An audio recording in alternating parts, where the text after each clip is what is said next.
The next line in that song is, and I wonder what would happen if we say what we want to say and let the words fall out. Honestly, I want to see you be brave. I love that skit, and I love the way Business Theater Live works, that they could actually tie in what I'm about to talk about with what I'm about to say.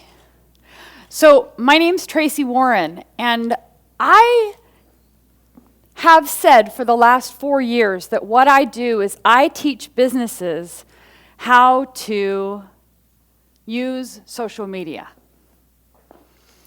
What I'm finding is what's driving me crazy is that businesses are using social media as opposed to really connecting and finding their next best customer through relationship. You know that old-fashioned thing that used to happen like 5 years ago before we all got connected to the blue stuff? What did he call it? The blue screen, right? Human connection. This is what it used to look like. Actually sitting, having conversations with one another. So my husband and I have been talking this week about the evolution of communication. That 20 years ago, when you called someone on the phone, you either reached them or you didn't, right?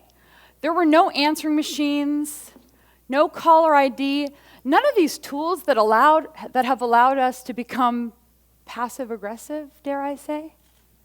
Oh gosh, Arden Kleiss is calling. I don't know if I have time to talk to her right now. I'll text her back. Okay, maybe that's happened to some of you. That drives me crazy. I'm like, no, I called you. That means I would really like to have an actual conversation with you. So we've somehow gone from this kind of connection to this. We're connected, aren't we? We're friends on Facebook, and we're connected on LinkedIn, and we follow each other on Twitter in a completely non-creepy way. And we text, and we Snapchat. Do you know what Snapchat is? Anyone else have teenage children? My daughter is 15, always adding to her story. But we're technically connected, technologically connected. And we sit behind our little computer screens. And when I say we, clearly I'm painting very broad strokes, because not all of us are. But as opposed to Jim, the introvert, I am a massive extrovert. Like when you take the Myers-Briggs thing, it's on a scale of 1 to 30. I am 30 extrovert. Yes! And what that means is this does not satisfy me relationally. I crave human interaction, which is ironic since I do social media. But the other thing I know, so I was at an event recently and somebody came up to me. It was my birthday, May 31st. You could write that on your notes if you want. Tracey Warren, birthday, May 31st. He said to me, "You had 237 notifications on your birthday." Oh, Facebook told him that. It's not like he went through and counted. And frankly, I have no idea who those 237 people are. But I remember the one birthday card I got in the mail. I remember the phone calls that I received. I remember my friends who came and we roller skated, because I'm 45, but I'm not that old. That's what I remember, is that personal interaction. What's my next slide? Oh, the like button. Oh, the like button. So there have been some articles that have been floating around Facebook over the last month. The first one was a guy took his own personal challenge, and he decided to click like on everything that he saw on his Facebook page. Now, as he was doing this, an amazing thing happens. Facebook keeps giving you suggestions for more things to like. So he had to put some parameters on it. But what happened was the more he clicked like, the more corporate business his Facebook page became. They kept making more and more suggestions around business. So then a couple weeks after that, a gal wrote a post about how she decided to stop clicking like altogether. And if she wanted to interact with a post, she would comment. So I started doing that a couple of weeks ago. And it's been amazing how Facebook has become social again. Like, we're actually having conversations. So like never started a conversation. Like was never the answer to a question. We don't sit at business meetings and say, like, retweet. Like, wouldn't that be ridiculous? And yet, that's what we're doing. Like has become our currency for a lot of people. And I'm going to say something bold here. Like is lazy. Liking is lazy. Write something. You could say one word. It could be wow. It could be great. Facebook makes you really good at adjectives. Because I want to make sure I don't say the same adjective all the time. Everything can't be amazing, which is becoming one of my least favorite terms. Oh, did I say that out loud? Amazing. But engage in a conversation, like really connect. That it's not about the like button. And I get it. People say, well, I click like, that's my way to say I acknowledge you. Okay, acknowledge them with a comment. Take 3 extra seconds to type 5 letters that says great. Think about one of the things I've noticed is because of social media, we've changed the way we communicate. When something bad used to happen to someone, what did we do? Ideas? We would call them. We would write to them. We would maybe stop by. We would bring them a pie. I love that example. Bring them a pie. What do we do now? Wait. Sorry, hugs. Now, I'm not sure why you're laughing, but maybe you've seen it. Maybe you've done it.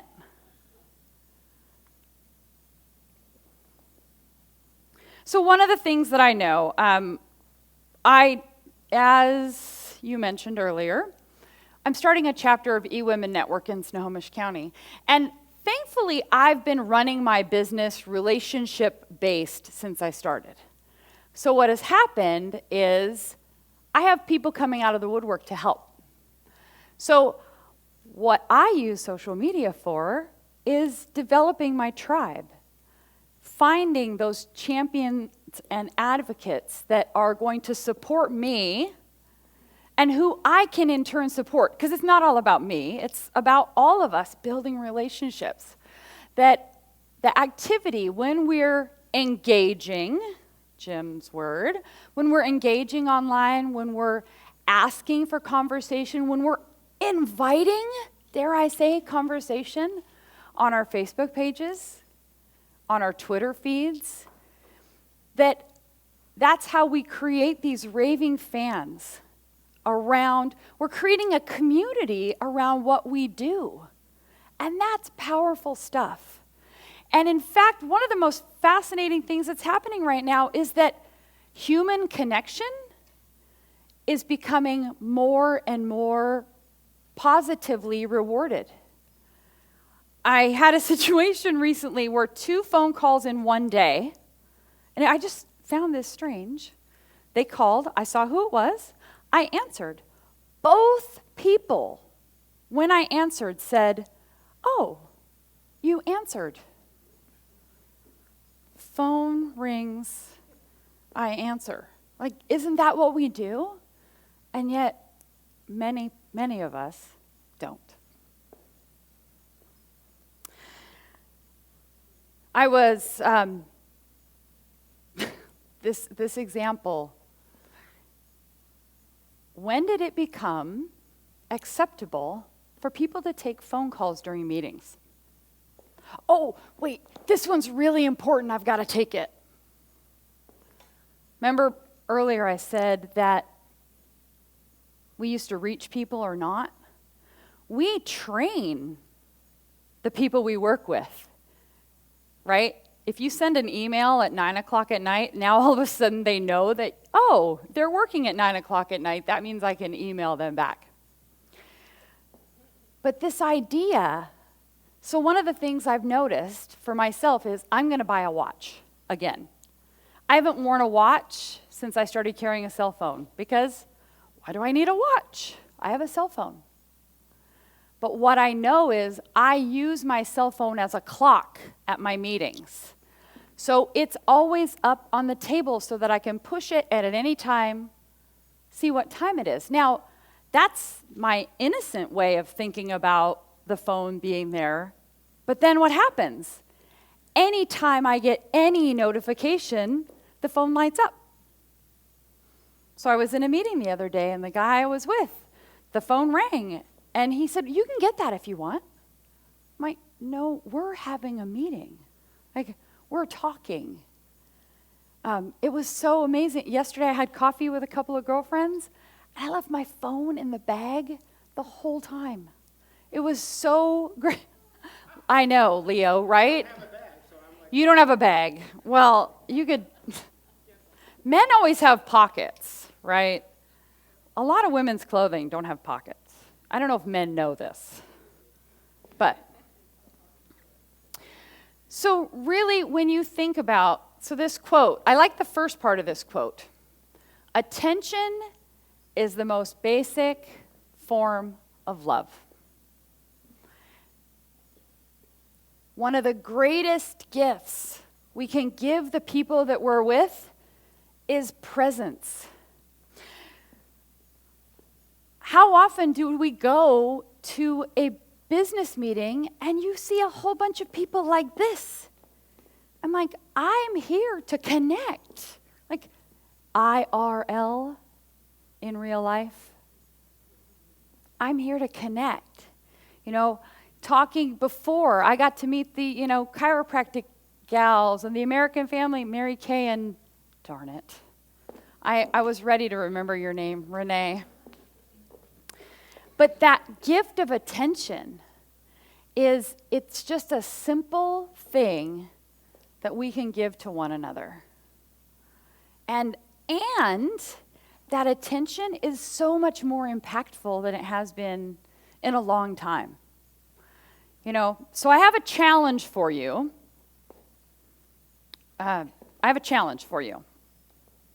So, here's what I would like you to do in the next 24 hours.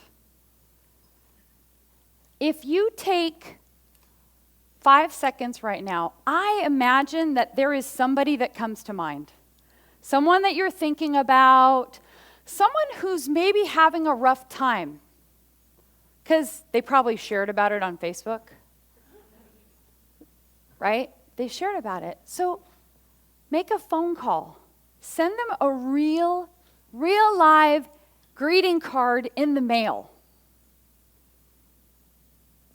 What was the other? Oh, set up time with someone. Set up a coffee date, a lunch date. That's the biggest gift that we can give someone is that time and attention and presence. It's been, I love Facebook because people have their birthdays on there. I've stopped wishing people happy birthday. I look a month ahead and I look at all the birthdays.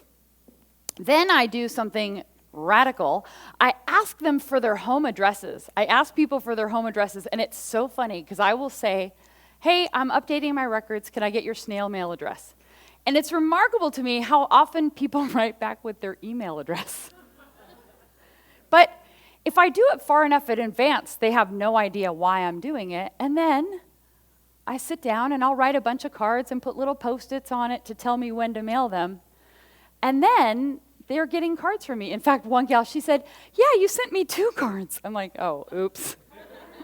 I'm being overly efficient. But just reach out to someone in a personal way, and then tweet me that you did.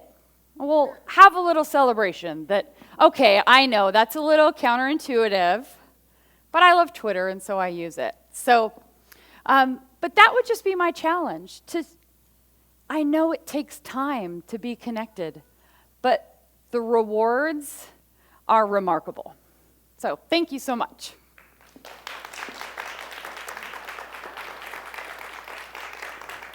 So are there any questions? Okay, Pia. Hi. So I've read that it's a scientific problem that we have now. I can't remember the name of it, but where it's the reward system. We've trained our brain to release a hormone that rewards us for instant gratification, and because we want to be recognized and acknowledged. So that's why it's literally a drug. Yeah.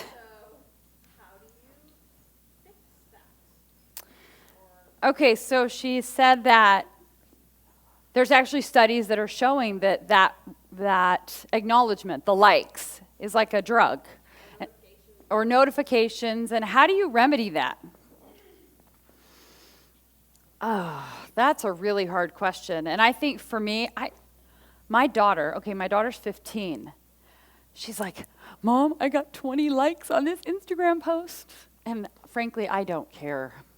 And I think for me, I had to make a mental shift. Because at first, when I first started this whole social media thing, I cared. I cared a lot, like way too much. So I obsessed over it, and I had to make a decision that it's not that important. And I know that some people just have to take a break from it.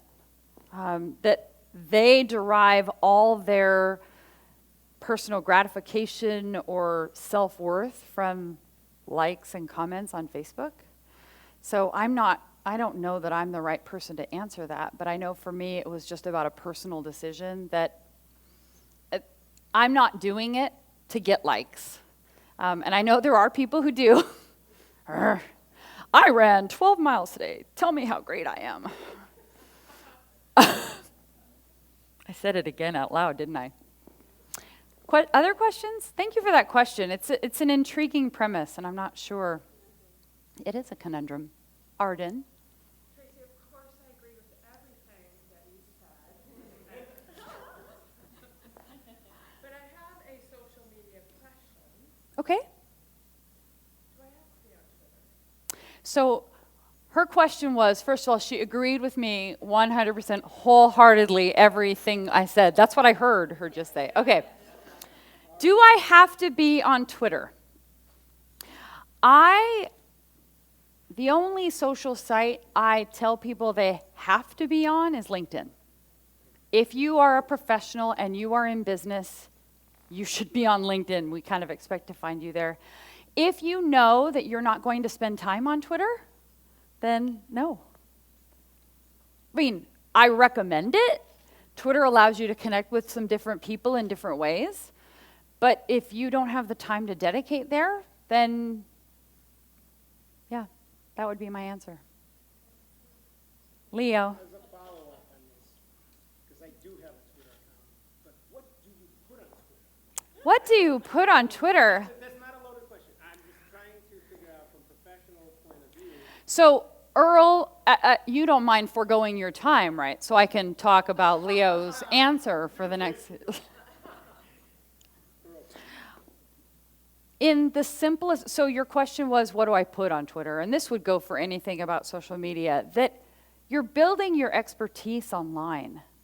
You are educating and communicating with your audience. Your brain is full of what you know best. That's what you talk about on social media. But in an engaging, you can proclaim your expertise, you can say it all you want, but unless you're engaging, you're inviting a conversation. Arden actually does really well at this. How does a host signify that the meeting is over?